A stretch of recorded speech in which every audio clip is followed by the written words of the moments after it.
ভারতকে সরিয়ে দিয়ে বা ভারতের করে দিয়ে বাংলাদেশ থাকতে পারবে না, অস্তিত্ব থাকতে পারবে না। ভারতকে সরিয়ে দিলে বাংলাদেশের অস্তিত্ব থাকবে না।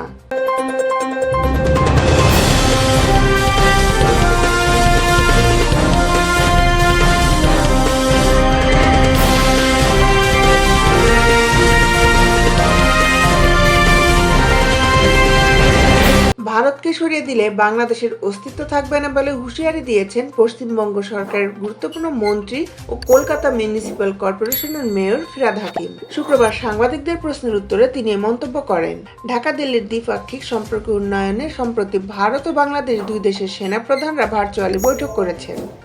ঠিক সেই সময় বর্তমান বাংলাদেশের পরিস্থিতি নিয়ে নেতিবাচক মনোভাব প্রকাশ করেন ফিরহাদ হাকিম। এ সময় বাংলাদেশের স্বাধীনতা যুদ্ধের সময় ভারতের অবদানকে পুনরায় মনে করিয়ে দিয়ে তিনি বলেন, এটা ভুললে চলবে না, বাংলাদেশের স্বাধীনতা ভারতের সাহায্য ছাড়া কোনোদিনই আসতো না।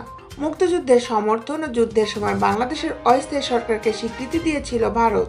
ভারতের মাটিতে তাদের প্রচুর আশ্রয় দিয়েছি আমরা। সুতরাং ভারতকে সরিয়ে দিয়ে বাংলাদেশ থাকতে পারবে না, তার অস্তিত্ব থাকবে না।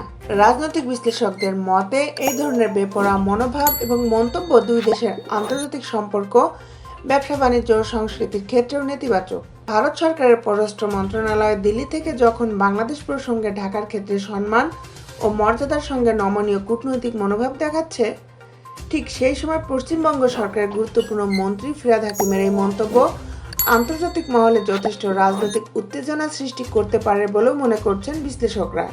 দেশ বিদেশের আপডেট নিউজ পেতে আমাদের সাথেই থাকুন। Justice TV, Dhaka.